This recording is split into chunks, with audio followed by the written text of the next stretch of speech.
একটা চক্রান্তের ষড়যন্ত্রের মাধ্যমে আমাদের নিজস্ব রাজনীতির ভুলের কারণে, বাংলাদেশের নিজস্ব রাজনীতির ভুলের কারণে এই ধরনের একটা অপশক্তি, যাদের পিতার নাম হইল পাকিস্তান জামাতে ইসলাম, জামাতে ইসলামী পাকিস্তান, যারা পাকিস্তানে কোনো পার্লামেন্টে তেমন কোনো সিট কোনোদিন পায় নাই, তাদেরকে কেউ পুষেও না, কিন্তু তাদের এই রেখে যাওয়া সন্তানেরা, ৭১-এ রেখে যাওয়া সন্তানেরা আজকে এই দেশে ৬৮টা সিট পায়।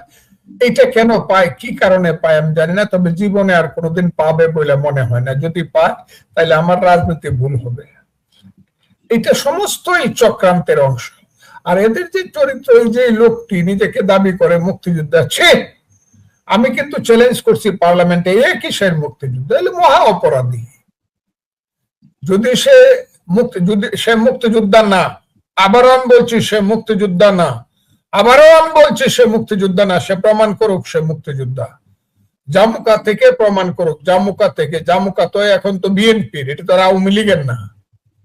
এবং জামুকার সদস্যরা সবাই হলো খুব নিউট্রাল ভাবে সবকিছু এখন দেখেন। প্রমাণ করুক যে সে মুক্তিযোদ্ধা। কোথাকার মুক্তিযোদ্ধা? এই দেশে তো মুক্তিযোদ্ধা অনেকেই দাবি করে, কাজে আমি বলতেও পারবে না যে কোন এলাকায় গিয়ে ট্রেনিং নিছে। মুক্তিযোদ্ধার প্রথম ক্রাইটেরিয়া হলো কিছু ব্যতিক্রম বাদে, সবকিছুর ব্যতিক্রম থাকে, এইটার প্রথমেই ক্রাইটেরিয়া হলো তুমি কোথায় ট্রেনিং দিছো, ইন্ডিয়ার কোন সেন্টারে, বলো কোন সেক্টরে যুদ্ধ করছে। আমি না করছি যে সে মুক্তিযোদ্ধা হইতে পারে না, সে যেভাবে কথা বলে, এবং তার কথার উপরেই কিন্তু আমি পার্লামেন্টে একটা বক্তৃতা করছি। সে আমার বক্তৃতার আগের দিন সে বলছিল যে সাতক্ষীরাতে একজন ডিসি গেছে, একজন মহিলা ডিসি, সে কি ধরনের ডিসি, পর্দা পুশিদা কিছু করে না। সে বলে সাতক্ষীরাতে সাংস্কৃতিক কোনো নাই, আন্দোলন নাই, সাংস্কৃতিক কোনো মানে নাই, সাংস্কৃতিক কোনো কর্মকাণ্ড নাই।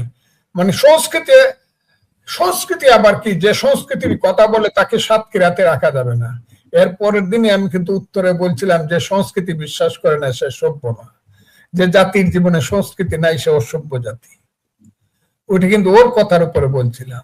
সেই যে মহিলা মাথায়, মহিলা মাথায় কাপড় দেয় না, সেই লোকটির আজকের, আমি আর বেশি আগাবো না, সেই লোকটির যা একজন আমার নাতনি সমা, একজন অসহায় মেয়ের প্রতি যে আচরণ মানুষ দেখলো, সবাই দেখলো, ও তো পশু, ও তো অমানুষ। এবং তার ক্যারেক্টারের সমসাময়িক ক্যারেক্টার হইল জামাতের সবার, এটা আমার ধারণা। এবং আমি প্রমাণ করতে পারবো অনেককেই এরা এরকমই। কথাটা বুঝেন, মাদ্রাসাগুলোর দিকে তাকায় দেখেন এখন কি হচ্ছে। যে একটা দিয়ে মাদ্রাসা, অমুক মাদ্রাসা, তমুক মাদ্রাসা, এই সব কিছু মিলা টিলা, এদের চরিত্রের যে গুণাবলী, এগুলা কইয়া শেষ করা যায় না। কাজে আমি মনে করবো যে জামাত তাকে বাইর করে দিয়া নিজেদের পাপ কিছুটা স্খলন করার চেষ্টা করছে।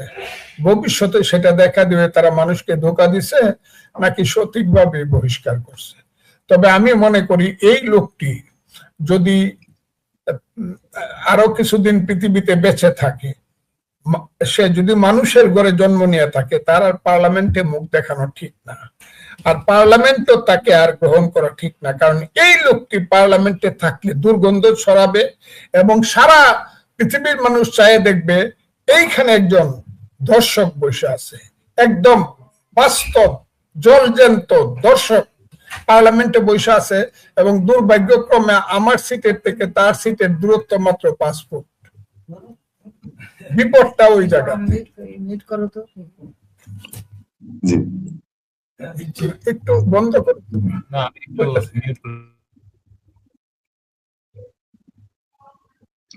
দর্শক, আমরা কথা বলছিলাম জনাব ফজলুর রহমানের সাথে। আপনারা জানেন বীর মুক্তিযোদ্ধা, এবং আমাদের সোশ্যাল মিডিয়ায় আজকে প্রচন্ড গুঞ্জন।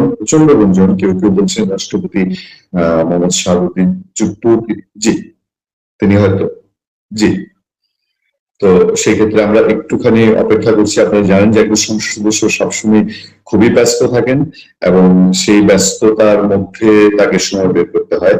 আমরা যখন এডভোকেট ফজলুর রহমানের সঙ্গে বসেছি তখনও তার এখানে প্রচন্ড লোকজনের ভিড় ছিল, তারপরও তিনি আমাদের সঙ্গে সংযুক্ত হয়েছেন। আমরা দীর্ঘ প্রায় 1 ঘন্টা তার জন্য অপেক্ষা করতে হয়েছে।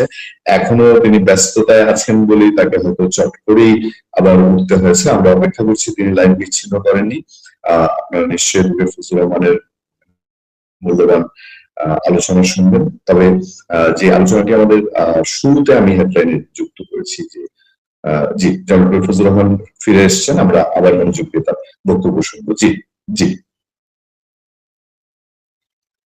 জি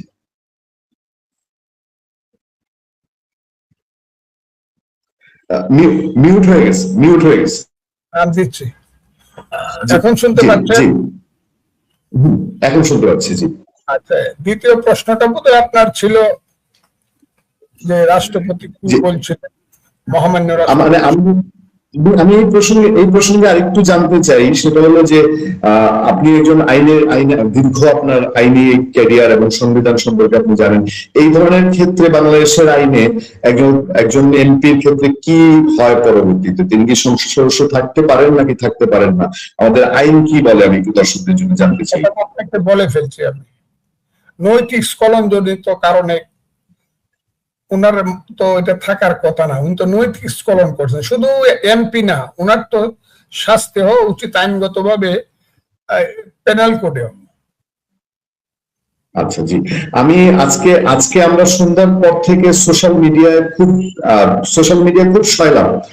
কেউ কেউ বলছেন রাষ্ট্রপতি মোহাম্মদ শাহাবুদ্দিন তিনি পদত্যাগ করে ফেলেছেন, কেউ কেউ বলছেন আগামী শুক্রবার তিনি পদত্যাগ করবেন, এবং নতুন রাষ্ট্রপতি নিয়েও সোশ্যাল মিডিয়ায় আলোচনা যে নাসিমুল গনি যিনি মন্ত্রী পরিষদ সচিব তিনি রাষ্ট্রপতি হতে যাচ্ছেন। আমি একটু জানতে চাই, আপনি সরকারি দলের সিনিয়র একজন সদস্য, আপনার কাছে এই ধরনের কোনো ইনফরমেশন আছে কিনা এবং রাষ্ট্রপতির পদত্যাগের প্রেক্ষাপট তৈরি হয়েছে কিনা?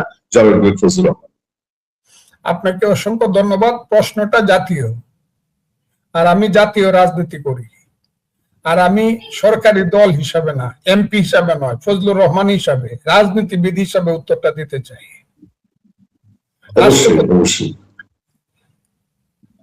রাষ্ট্রপতি জনাব মোহাম্মদ শাহাবুদ্দিন, আমি ওনাকে দীর্ঘদিন যাবৎ চিনি। যদি বলেন কবে থেকে, আমি বলবো 71 থেকে। 1971 সনে আমরা একসাথে দেরাদুনের ট্রেনিং করছি, তান্ডুয়াতে, পাবনা এবং কিশোরগঞ্জ, মানে ময়মনসিংহ। পাবনা এবং ময়মনসিংহ এর ট্রেনিংটা এক কোর্সে একসাথে করছি। আমি তখন থেকেই তাকে, পাবনার অনেককেই চিনি, ওনাকেও চিনি। উনি একটা পর্যায়ে চাকরিতে চলে গেলেন। উনি 75 পর্যন্ত সঠিকভাবে পলিটিক্স করে চাকরিতে চলে গেলেন, এবং উনি বিচারক হিসাবে চাকরি করলেন। তারপরে অন্যান্য চাকরিও করেছেন। কিন্তু আমি যতটুকু তাকে চিনি, দোষ ত্রুটি প্রত্যেক মানুষেরই থাকে। মানুষ হিসাবে এর চেয়ে খুব মানে পরিষ্কার মানুষ বাংলাদেশে খুব বেশি আছে, এটা ঠিক না। তার মধ্যে সাহস আছে, সিদ্ধান্ত নেওয়ার গুণাবলী আছে, দেশের ভালোবাসা আছে। বিভিন্ন কারণে বিভিন্ন সময় চেয়ারে থাকলে পরে বিভিন্ন ধরনের সিদ্ধান্ত নিতে হয়, রং বেরঙের সিদ্ধান্ত। আমি এটাকে বলি রং, এই সিদ্ধান্তটা নেওয়ায় তারা যাদের হাতে ক্ষমতা থাকে। কাজেই এর বাইরে যদি চিন্তা করেন, মহামান্য রাষ্ট্রপতি জনাব মোহাম্মদ শাহাবুদ্দিন উনি কিন্তু সাহসী মানুষ এবং সঠিক মানুষ। দেখেন, ইউনূসের মতো একটা ক্রিমিনাল সরকারের সাথেও কিন্তু সে 1.5 বছর রয়েছে, ক্রিমিনাল, এবং তার বাসায় এটা মানে তার বঙ্গভবন এটা করাইছে, কত কিছু করাইছে, ছবি নামাইছে, কত কিছু। কিন্তু তখন কিন্তু তুমি ভয়ে পদত্যাগ করেননি। পদত্যাগ করলে পরে কিন্তু এই দেশটা পাকিস্তানের দিকে আরো এক ধাপ আগায় যাইত। এখন বিএনপি ক্ষমতা এসেছে, সেটাও 4 মাসের উপরে চলে গেছে। মনেই করতে পারে যে তাদের নিজস্ব একজন রাষ্ট্রপতি প্রয়োজন। তারা আওয়ামী লীগ আমার রাষ্ট্রপতিকে বা আওয়ামী লীগ পার্লামেন্টের রাষ্ট্রপতিকে, তারা যে রাষ্ট্রপতি 18 সনের পার্লামেন্ট দ্বারা নির্বাচিত, নাও রাখতে পারে, এটা বিএনপির সিদ্ধান্ত, এবং আমার দল সিদ্ধান্ত নিলে আমি এর বাইরে যাব কেন? আমি তো এর বাইরে যাব না। কিন্তু একটা কথা বলি, কি বললেন, কি গণি, কি গণির নাম শুনছি উনি হলেন বাংলাদেশের সর্বোচ্চ আমলা। এইটা আমি শার্টটা পরছি না, এটা পুরা আমার শার্ট, এর নিচে একটা গেঞ্জি আছে, এটা নতুন, এবং একজনে খুব দামি একটা গেঞ্জি দিছে, শার্টের চেয়ে দামি বেশি, কিন্তু গেঞ্জি কোনো সময় শার্টের উপরে মানুষ পরে না, পরলে বেকল কয়, তাহলে পাগল কয়। আমলা সে যত বড়ই হোক, সে রাজনীতিবিদের উপরে না। আমলা তাকে আমি অনার করি জ্ঞানের জন্য, গুণের জন্য, বিসিএস পরীক্ষা সিএসপি অনার করব, কিন্তু তার দীর্ঘদিনের যে চাকরি জীবনের যে প্রসিডিওরটা, সেই প্রসিডিওরটা তাকে শিখাইছে আদেশ পালন করা, আদেশ দান করা নয়। যে সারা জীবন আদেশ পালন করছে, yes sir, no sir, very good sir, সে যত উপরের চেয়ারেই বসুক, সে আর বলতে পারবে না এই আমি আদেশ দিলাম। আদেশ দিতে পারে একমাত্র রাজনীতিবিদ, যে দেশের জন্য সবকিছু করছে। আমলা তার আমলাতন্ত্রকে আদেশ দিতে পারে, আমলা নিচের আমলাদেরকে জুনিয়র, কিন্তু আমলা পাবলিককে আদেশ দেওয়ার মতো তার মরালিটি সৃষ্টি হয়নি। আমি জানি না দল কাকে করবে, উনাকেও করতে পারে, কিন্তু আমি ব্যক্তিগতভাবে চাই না একজন আমলা দেশ সম্পর্কে যার কোনো ধরনের পথঘাট বলেন, দেশের মানুষের মানসিকতা বলেন, দেশের মানুষের ইতিহাস বলেন, যত কিছু আছে মানুষের জীবন যৌবনের সঙ্গে যুক্ত, মানুষের জীবন ধারার সঙ্গে যুক্ত, তার সঙ্গে যার একদিনের পরিচয় হয় না, আমলা হিসাবে হয়েছে, কিন্তু নেতা হিসাবে হয় নাই। নেতা ছাড়া, রাজনীতিবিদ ছাড়া মানুষের সাথে পরিচয় হয় না। খেতেরাই কোথায় কোথায় বসে ঘাস কাটে, কোথায় খেওয়া ঘাট, এইগুলা যারা চিনে না, মানুষের দুঃখ কি, দুর্দশা কি, পৃথিবীর সঙ্গে একটা রাষ্ট্রের সম্পর্ক কি, বাংলাদেশ কিভাবে সৃষ্টি হয়েছিল, আমরা তো প্রত্যেক আমলার ইতিহাস জানি। যারা বাংলাদেশের সঠিক ইতিহাসটাকে সম্মান করতে জানে না, আমলাদেরকে রাষ্ট্রপতি না করলে আমার ভালো লাগবে, তবে দল যদি করে কি করব, অগত্যা আমার। কিন্তু আমি আমলা রাষ্ট্রপতি চাই না। আমি চাই যেই হোক, আমাদের দল থেকে হোক আর বাড়িতে একজন রাজনীতিবিদ হোক, আর রাজনীতিবিদ হইলে আমাদের দলেও অনেক সিনিয়র লিডার এখন আছেন, যাদের ত্যাগ আছে, তিতিক্ষা আছে, জ্ঞান আছে, লেখাপড়া আছে, ইতিহাস আছে, জেল জুলুম অত্যাচারের সমস্ত কিছু যাদের জীবনে বহন করছে। আমাদের দলে বহুত মানুষ আছে এরকম, বিএনপিতে আছে। কাজেই সবকিছু বাদ দিয়ে একজন ওই আমলাকে আইনা যে সারা জীবন yes sir, no sir, very good sir করছে, আমি বুঝি না। আমি কোন আমলাকে মনে করি না একজন রাজনীতিবিদের সময়, যত বড় আমলা, এই যে বললাম শার্ট কোন সময় গেঞ্জির নিচে, সব সময় শার্টের নিচে থাকে, তবে গেঞ্জির প্রয়োজন, কিন্তু শার্টের উপরে পড়ার জন্য শার্ট থাকবে উপরে, পলিটিশিয়ান থাকবে উপরে।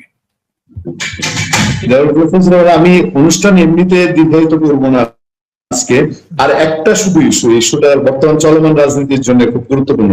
আপনার এই বিষয়ে প্রতিক্রিয়া আমরা অন্যান্য জায়গায় দেখেছি, আমাদের দর্শকদের কাছে আমি প্রতিক্রিয়া চাই। আওয়ামী লীগ সভাপতি এবং সাবেক প্রধানমন্ত্রী শেখ হাসিনা রয়টার্স ইন্টারভিউতে বলেছেন তিনি ডিসেম্বরে দেশে ফিরতে চান, ফিরবেন এবং তার দলবল সহ ফিরবেন। তিনি কি সত্যিকার অর্থে এটা পারবেন কিনা, বাংলাদেশের বাস্তবতা উনি কি ফিরবেন কিনা, আপনার কি মনে হয়? আপনি তো চেনেন এই পরিবার, চেনেন শেখ হাসিনাকে, হারে হারে আপনি চেনেন, সেটা জানতে চাই। এবং এর প্রতিক্রিয়ায় বাংলাদেশে দেখা গেছে বিএনপি ওইভাবে এটার জন্য চিন্তিত না বা দুশ্চিন্তা আছে এরকম মনে করার কোন সুযোগ নাই। কিন্তু জুলাইয়ে যারা আন্দোলনে জড়িত বলে এখন যারা দাবি করে, যারা মব করেছে, তৌহিদি জগন্নাথের রাস্তা নেমেছে, এদের অ্যাটিটিউড দেখলে মনে হয় যে শেখ হাসিনা না আসলে ভালো হয়। এই সার্বিক ব্যাপারে আপনার একটু মন্তব্য আমি চাচ্ছি। আমি এটাতেই আজকে অনুষ্ঠান শেষ করবো। জনাব ফজলুর রহমান। আর কি করতে পারছে শেখ হাসিনা আমি জানি না। এই 2 বছরে তো একটা জিনিস করতে পারছে, এই যে বিবিসির সঙ্গে একটা সাক্ষাৎকার দিয়া একটা আওলা জাওলা লাগাই দিছে দেশটার মধ্যে। কথাটা বুঝছেন? তার মিত্র এবং শত্রুরা সবাই এটা নিয়ে চিন্তিত হয়ে পড়ছে যে ডিসেম্বরের মধ্যে শেখ হাসিনা আসতেছে। এইটা করতে পারছে যে একটা কথা বলে সমস্ত ব্যাপারটাকে, সমস্ত জিনিসটাকে একটা আলোড়ন সৃষ্টিকারী ঘটনা হিসাবে করতে পারছে।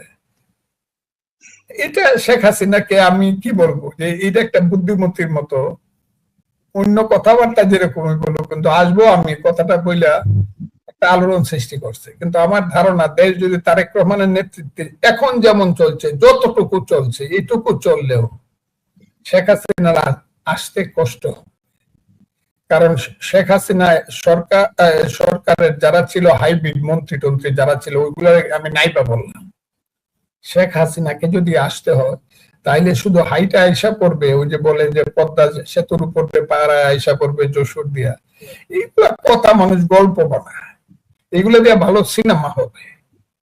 কিন্তু তাকে আসতে হইলে দেশ বিদেশের সমর্থন লাগবে।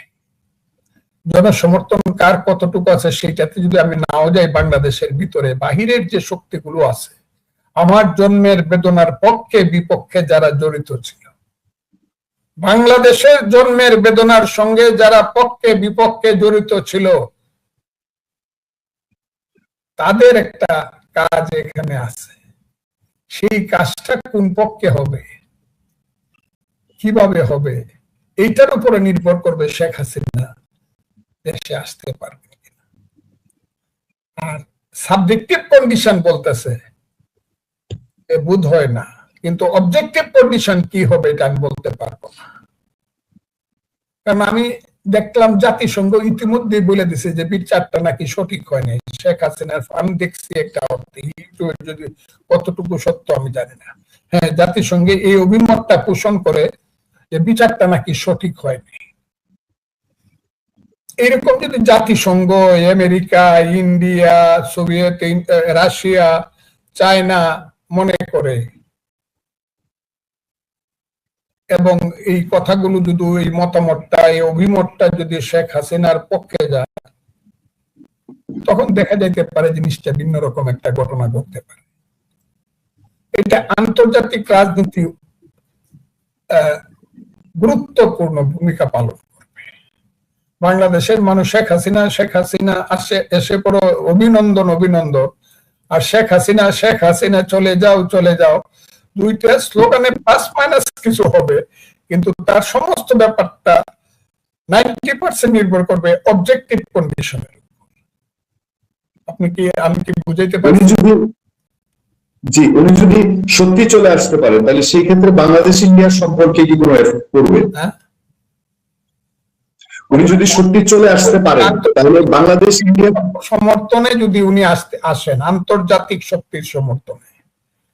আন্তর্জাতিক শক্তি তো 4টা দেশের নাম বললাম, এনে পাকিস্তান, তুরস্ক আমি বলি নাই, কারণ পাকিস্তান, তুরস্ক আন্তর্জাতিক শক্তি না। তারা ওই দেশে যাতে এই সাম্প্রদায়িক রাজনীতি এবং কোনো কারণে মৌলবাদ যাতে টিকে থাকতে পারে, মৌলবাদীরা আমি খুব বেশি কঠিন মনে করি না, দেশের শত্রু মনে করি না, কিন্তু জঙ্গি রাজনীতি, হেফাজতে কি হরকাতুল জিহাদ, লস্করে তৈয়বা ইত্যাদি ইত্যাদি যারা আছেন, তাদের সাথে হইলো ওরা।